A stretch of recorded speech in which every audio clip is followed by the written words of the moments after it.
Ben Mehmet Tarık Baran, Mardin Artuklu Üniversitesi Tıp Fakültesi Genel Cerrahi Anabilim Dalı Başkanıyım.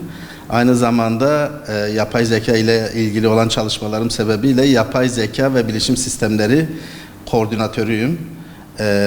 Bunun dışında girişimcilik ve şirketleşme birim koordinatörüyüm aynı zamanda teknoloji transfer ofisinde. Yapay zeka tıbbi alanda çok ilerleme kaydediyor. Hatta biz yeni sistemleri yapana kadar bununla paralel diğer başka yerlerde de benzer çalışmalar yapıldığını da görüyoruz. Yapay zekada kanserle ilgili ya da tıpla ilgili birçok çalışmamız var. Bununla ilgili cilt kanseri tespit sistemi, akciğer hastalıkları ya da akciğer kanserlerini önceden tespit sistemleri, filmlerden ya da radyolojik görüntülerden hastalık teşhisi koyma, bunların dışında hastaların genel hastalıklarıyla ilgili ve genel durumlarıyla ilgili sonradan ameliyat öncesi veya sonrası takiplerindeki sonuçların nasıl olacağıyla ilgili tahmin modelleri ve risk modelleri geliştiriyoruz. Hatta öğrencilerimizi de şu anda onlarla birlikte hareket ediyoruz. Öğrencilerimiz arasında kalp hastalığı tahmin riski modeli yapan arkadaşlarımız bile yetiştirdik var şu anda. Bu şekilde bu Mardin Artuklu Üniversitesi'nde bir ekosistem oluşturmak istiyoruz. Bununla ilgili daha çok popüler olan ve en çok çalışma alanlarımız arasında da kanserle ilgili hem çalışmalarımız var hem de ilerleme kaydediyoruz bu konularda. Kanser şöyle, kanser herhangi vücudun herhangi bir bölgesinde kontrol edilemeyen, kontrolün dışına çıkmış aşırı çoğalma eğilimi gösteren hücrelerin oluşmasıdır aslında kısaca basitçe dersek. Bu genellikle radyasyon, çevresel etkiler, genetik, kullandığımız, yediğimiz, içtiğimiz içecekler ve bunlara benzer faktörlerin etkisiyle hücrelerin yapılarının değişerek, bu değişime uğrayarak aşırı çoğalmasına aslında kısaca diyebiliriz ve çevre dokulara invaze olma, çevre dokularının içerisine girme ve yayılma meyili gösteren hücre yapıları, doku yapıları oluşturmasıdır. Kanser tek bir sebebe bağlı olarak oluşmaz. Bu genellikle işte çoğumuz bunu genetik faktörlere bağlayabilir. Genetik faktörlerin etkisi de çok vardır. Fakat yeme içmenin de dahil, çevresel etkilerin de dahil birçok şeye bağlı olarak oluşur. Bunların arasında alkol, sigara, obezite, hareketsizlik, bunun dışında ultraviyole ışıklar, radyasyona maruziyet, bu tür sebepleri sayabiliriz. Genetik faktörler ise aileden kalma, ister bazen resesif bazen dominant olarak geçen ve bir sonraki nesilde yine kansere sebep olabilen kanser çeşitleri de var. Bunların tespiti genellikle kolay olmuyor. Vücudun birçok yerinde, kemiklerden tutun, dokulardan, herhangi vücudun herhangi bir dokusunda çıkma eğilimi gösterebilir ve diğer bir özelliği ise yayılım eğilimi de olur. Biz buna metastaz deriz. Dokularda kendi bulunduğu dokunun dışında kan veya lenf yolu ile veya çevresel invazyon yolu ile yayılma eğilimi gösteren kanser çeşitleri de var. Bunların tespitlerini biz genellikle radyolojik olarak MR, tomografi, PET-CT ya da ileri tanı yöntemleri, anjiyografiler, bunların yardımlarını kullanarak da koyabiliyoruz. Ultrasonografi ile de kısmen konulabiliyor. Ama esas ileri gelişmiş radyolojik yöntemlerle, tahlillerle, bu tahlillerin arasında da kanser, tümör markerları, kanser belirteçleri dediğimiz tümör markerlarını genellikle kullanıyoruz. Diğer tahlil yöntemleri ya da diğer tetkik sonuçları da bize yardımcı olabiliyor yine aynı şekilde. Bunların haricindeki yine tarama yöntemleri de mevcut. Meme kanseri için mamografi, serviks dediğimiz rahim kanserleri için de yine tarama yöntemleri mevcut. Bunlar tabii toplumda düzenli yapılarak tespitler yapılıp bunların tedavisi yapılıyor genellikle kanser için. Mesela bu tahlillerde doğruluk payları özellikle tümör belirteçlerinde bize ciddi anlamda yol gösteriyor. Fakat doğruluk payları ister istemez değişken olabiliyor. Yanılma payları %15-20'lerin üzerine çıkabiliyor bazen. Böyle bir durumda da yanlış tanılar, yanlış pozitiflik, yanlış negatiflik durumları olabiliyor. Yani size kanser demişlerdir ama kanser değilsinizdir. Ya da size bir şeyiniz yok demişlerdir ama altından kanser sonrasında gelişebilir. %100 güvenilmez bunlara. Bu doğruluk yöntemlerini artırmak için de ister istemez tabii teknoloji nimetlerinden faydalanıp yeni yöntemler, özellikle de yapay zeka. Bizim tabii klinik kısmımızın dışında bu teknik kısımlarla da ilgileniyoruz. İkisini harman edip ciddi anlamda doğruluk oranlarını yükseltmemiz gerekiyor. Çünkü kanser öldürücülüğü yüksek.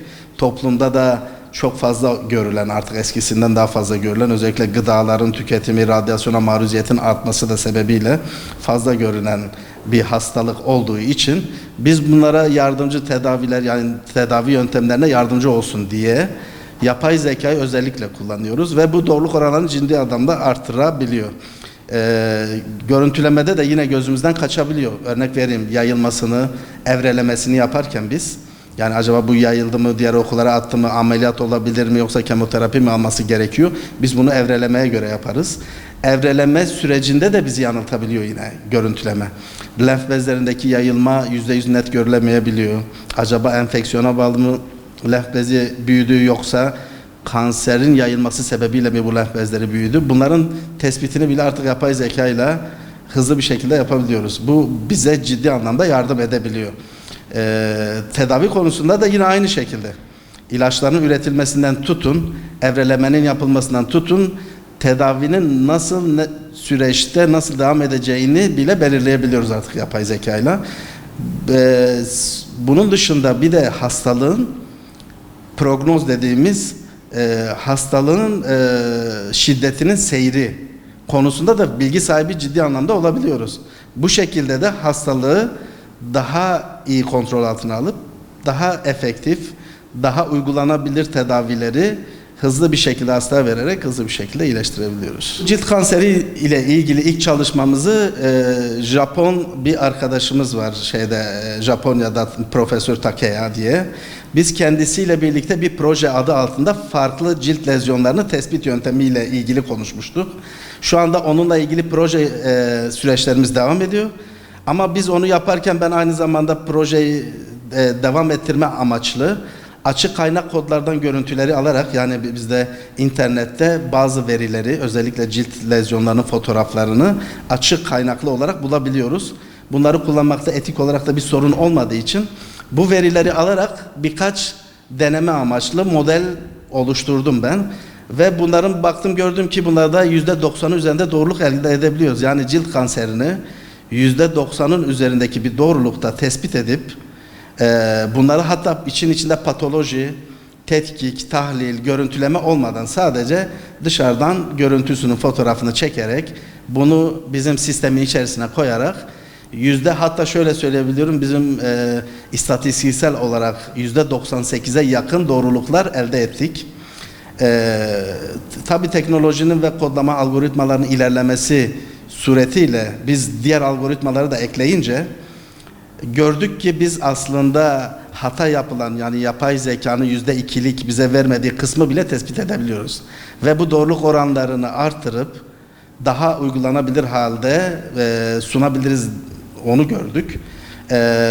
İnşallah bu proje sürecinin de tamamlanmasıyla Japonlarla da diğer cilt hastalıklarının tespiti konusunda ilerleme kaydedebileceğimizi düşünüyorum. Şu anda tanı kısmındayız. Tedavi kısmında ise uluslararası çalışmalara istinaden bunların tedavisini yapabiliriz. Kanserde en önemli şeylerden biri erken teşhis. Herhangi bir kanseri erken teşhis ederseniz, bu cilt lezyonu da olabilir, cilt kanseri de olabilir, herhangi bir meme kanseri de olabilir, farklı bir kanser de olabilir. Erken tespit ettiğinizde cerrahi ile, basit bir cerrahi ile belki hayatını kurtarabiliyorsunuz, yayılmadan, diğer organlara yayılmadan. Özellikle cilt kanserinde bu daha efektif. Sadece o bölgeyi çıkartarak hastayı tümörden de ilerlemesinde de, hastalığın ilerlemesinden de kurtarabiliyorsunuz. Aslında teşhisi koymak tedavinin de bir parçası. Ama tedavi kısmında da dünyada çok büyük ilerlemeler kaydedildi. Bununla ilgili olarak özellikle büyük firma, büyük şirketlerin, Google'da dahil, Google, Microsoft, bunların kendi algoritmaları var ve bu algoritmalarla protein katlanmalarını tahmin edip ilaç dizaynı, yani sizin kendi genetiğinize uygun ya da kendi yapınıza, kendi hücrelerinize uygun ilaçlar dizayn edilerek verilebilmesini sağlayacak yöntemler geliştirilmekte halen. Tabii biz de o yönde çalışıyoruz, fakat o yönde çalışmanın bir dezavantajı da şu: Çok ileri tabii işlemciler gerekiyor. Bunlar konusunda biraz geride kalabiliyoruz. Ama benzer sistemleri ve açık kaynak kodlu sistemleri kullanıyoruz bu konularda. Tanı, teşhis ve tedavide ciddi anlamda ilerlemeler kaydolacak. 2026'da bunun başlangıcı olacak. Şimdiye kadarki süreçte biz algoritma üretiyorduk.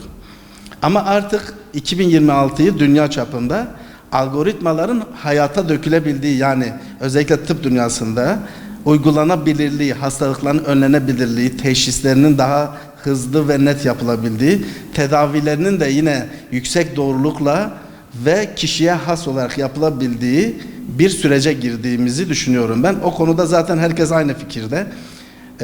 Bunların haricinde yaptığımız çalışmalar arasında tabii European Physician Advisory Board'tayım aynı zamanda ben. Dünyadaki 8 hekimden bir tanesi ben olarak seçildim. Buradaki teknik bilgilerimi, teknik tecrübemi de orada paylaşarak Avrupa'daki hastalıkların ya da tıbbın inovasyonu, tıbbın teknolojiyle nasıl harmanlanabileceğiyle ilgili yol haritasını da white paper'ını yazarak beraber bizim diğer çok deneyimli arkadaşlarımızla onlarla birlikte yazarak belirlemeyi düşünüyoruz. Bununla ilgili de çalışmalarımız devam ediyor. Fakat dediğim gibi bu işlemciler ya da belli şeyler konusunda kısıtlı kaldığımız durumlar var şu anda. Şu anda Türkiye'de yeni adım atıldı. Sadece bununla ilgili söylemler var. Daha henüz merkezlerimizi kuramadık. Bayağı geriden geliyoruz.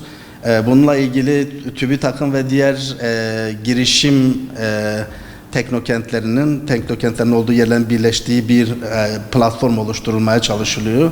Bunlarda da henüz algoritma oluşturma kısmındalar henüz. Daha uygulama kısımlarında varmadılar. Bu konuda da ciddi anlamda aynı Avrupa'nın yapmaya çalıştığı gibi bir yol haritasının şimdiden çizilip bunun altyapısının hızlı bir şekilde yapılması gerekiyor. Çünkü çok hızlı ilerliyor. Biz şu anda bu algoritmaları konuşurken benzerleri yapılıyor. Sürekli yeni yayınlar çıkıyor. Hatta biz kendi yayınlarımızı yayınlamaya çalışırken bile benzer yayınlara örnek gösteriyorlar bize. Bu hızı bizim de yakalamamız gerekiyor. Özellikle kanser biliyorsunuz sadece duymak bile hastanın psikolojisini bozabiliyor. Hastanın günlük verimini bozabiliyor. Haricinde sosyal hayatını çok ciddi anlamda etkileyebiliyor. Erken teşhis ve tedavinin hızlı olabileceğini bilmek bile insanı rahatlatıyor.